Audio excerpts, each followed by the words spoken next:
The House of Windsor, a name synonymous with power, tradition, and, let's be honest, a healthy dose of scandal. We think we know them, these figures draped in ermine and dripping in diamonds, but behind those palace walls lies a world of simmering resentments, carefully guarded secrets, in battles fought with whispers and veiled threats. And sometimes, just sometimes, those battles erupt into full-blown warfare, played out on the world stage for all of us to witness. This is one of those times. This is the story of a royal showdown, a clash of two formidable women, and the lengths one princess would go to protect the very foundation of the monarchy. Our story begins not in the hallowed halls of Buckingham Palace, but in the garish glare of a New York media blitz. Picture this: Sarah Ferguson, the Duchess of York, former wife of the perpetually embattled Prince Andrew, basking in the flash of cameras, champagne flutes clinking, the air thick with anticipation. After years of being relegated to the fringes of the royal family, a figure of ridicule and financial woes, Sarah was back, and this time she was holding all the cards.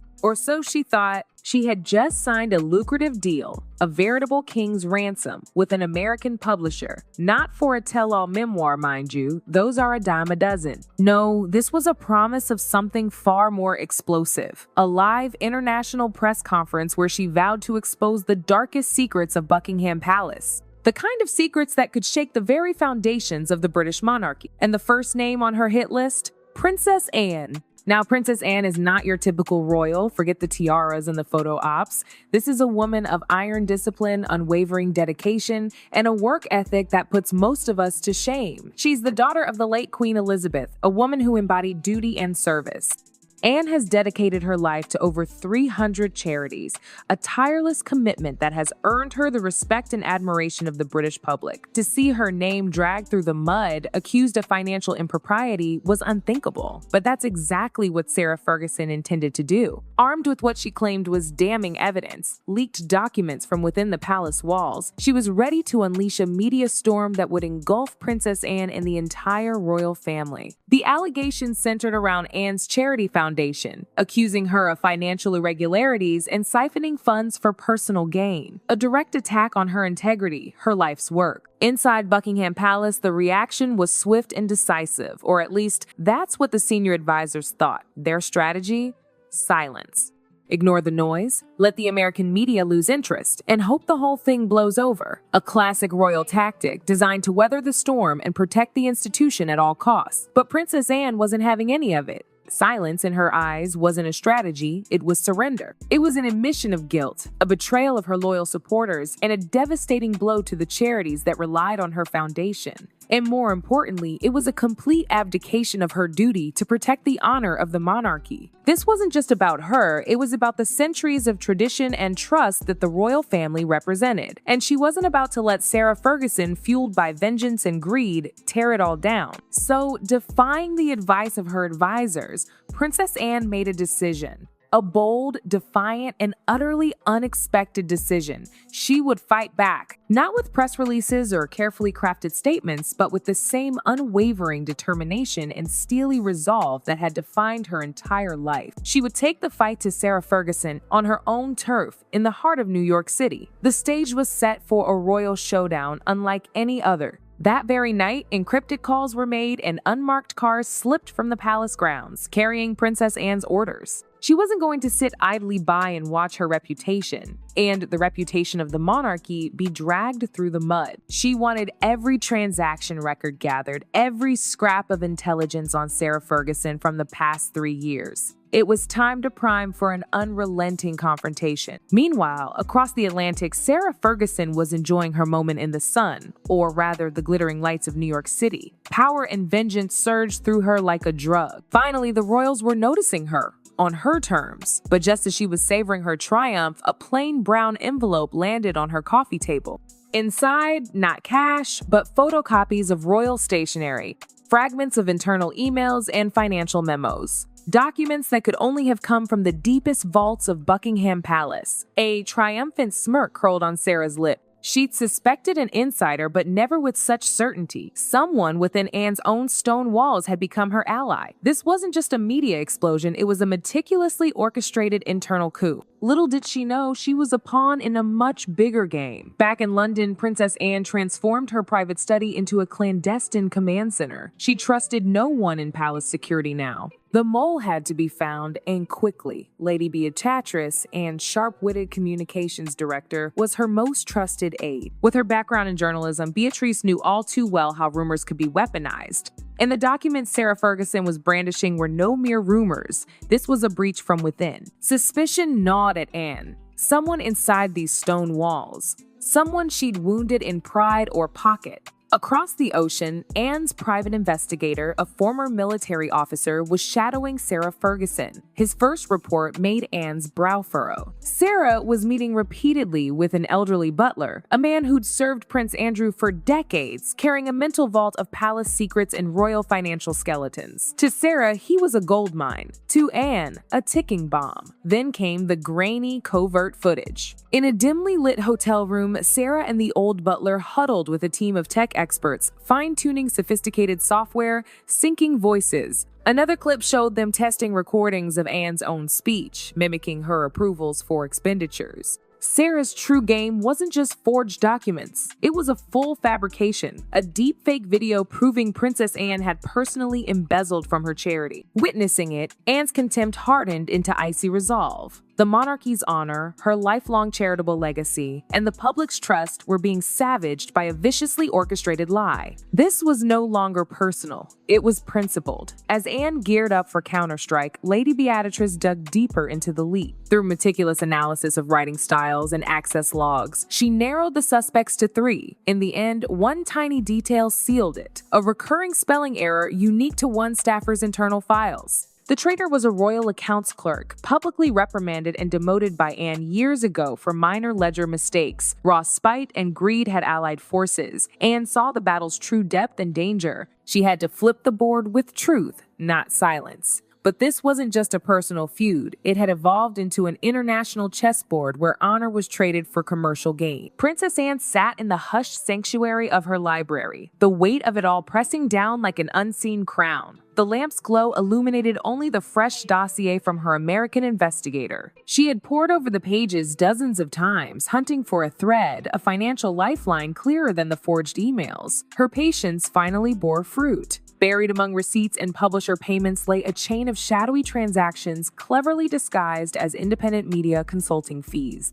Sums of money funneled through a shell company, not to the publisher, but straight to a private investment fund. The name behind it, Michael Vance. Vance. The name sent an icy shiver through Anne's veins. Michael Vance was a notorious American tycoon, dogged by accusations of tax evasion and stock market manipulation. What etched him in her memory was years ago when she, as a senior royal, had single-handedly torpedoed a dubious sponsorship deal he sought with a British cultural institution. She'd spotted the rot in his funds and stood firm, costing him face, fortune, and the deal. Now Vance's name resurfaced in Sarah's revenge plot. The bitter truth crystallized. Sarah was merely a pawn in Vance's game. He was the shadow financier bankrolling the entire press circus, not out of zeal for royal truth, but to savor the downfall of the woman who had defied him, Princess Anne herself. The contract's fine print doubtless demanded Sarah deliver a Britain-shaking bombshell, a targeted strike to shatter Anne's reputation and wound her family. The deeper they dug, the more horrifying it became. Anne's investigators uncovered Sarah's secret dealings with foreign partners in years past. Turns out she'd peddled insider palace intel and financial secrets to tabloids and even collectors. Desperate moves from a woman drowning in debt, clinging to her lavish life. Worse still, in prepping this spectacle, Sarah had scrubbed her personal accounts clean, erasing every trace of her old info-selling schemes, a hasty purge, crafting a pristine facade to contrast Anne's smeared image. It was the perfect mirror game, fabricating corruption in another to conceal her own. The floodgates open. The New York Globe splashed Sarah's face across its front page with blazing headlines, shaking the throne. Global speculation swirled, anticipating a royal detonation. In a fleeting TV interview, Sarah crowed with overripe confidence. This press conference will shatter everything you think you know about the truth. Her smug declaration only steeled Anne's resolve. Anger had faded. In its place, a cold, unrelenting determination. She had to strike fast. The endgame loomed. Just before midnight, in an emergency huddle, Anne stared down at Michael Vance's file. Behind Sarah's lies lurked a far more dangerous puppeteer, an old enemy nursing a grudge. Vance had returned to settle the score. Anne closed her eyes. She allowed herself one brief moment of silence to absorb it all. Her foes weren't just Sarah, they were a web of profiteers. Opening her eyes, the nightlight gleamed in her gaze. It was time to gamble everything and march straight into the lion's den. In the heart of London, night fell with an eerie, unnatural silence. The New York press conference was mere hours away. For Princess Anne, this was the defining moment. No room for hesitation or the cautious counsel of advisors. She had decided this chess match would be played on her opponent's home turf. In a secluded corner of Heathrow Airport, not the public terminals, but a private enclave reserved for small jets, Princess Anne boarded an unmarked Gulfstream. She traveled with a tight-knit team, her private investigator, and Lady Beatrice. The entire journey was shrouded in absolute secrecy, known only to King Charles and the head of security. In her compact handbag lay no jewels or wardrobe changes, but a meticulously organized dossier of irrefutable evidence, proof of the fabricated transactions, Sarah Ferguson's illicit profits, and Michael Vance's dirty money. Throughout the long transatlantic flight, Anne never closed her eyes. She sat motionless by the window, watching the darkness rush past. Her mind was a storm of exhaustion and unbreakable resolve. She was no lover of drama, but she understood the raw power of perfect timing. Sarah's press conference wasn't just a media event, it was a trial of honor, and Anne carried the appeal in her hands. In New York, the frenzy had reached fever pitch. Sarah Ferguson held court in the grand ballroom of the Plaza Hotel, transformed into a glittering stage for hundreds of international reporters. She ran through final rehearsals with her American media team. They looped the deepfake video again and again, Anne's voice expertly spliced to fabricate approvals for diverting charity funds into personal accounts. Sarah stared at the massive screen, watching Anne's stern face twisted into that of a greedy thief. A profound satisfaction washed over her. Vengeance was finally within grasp. Major newspapers worldwide, from the Times in London to Lemon in Paris, promised live coverage of the greatest royal explosion since the divorces of the 90 seconds. The public was hooked, torn between outrage and a voyeuristic hunger to see the palace walls crumble. As Anne's jet touched down covertly at a small suburban airfield outside New York, dawn was breaking. The group slipped into Manhattan in an unassuming black sedan. Anne draped herself in a simple black cloak, hood drawn low to conceal nearly everything but her piercing eyes. She intended to remain In the final moments before entering the packed ballroom, Lady Beatrice gently squeezed Anne's hand. She pressed a sleek metal USB drive into her palm. "This is the last piece, Your Royal Highness," Beatrice whispered.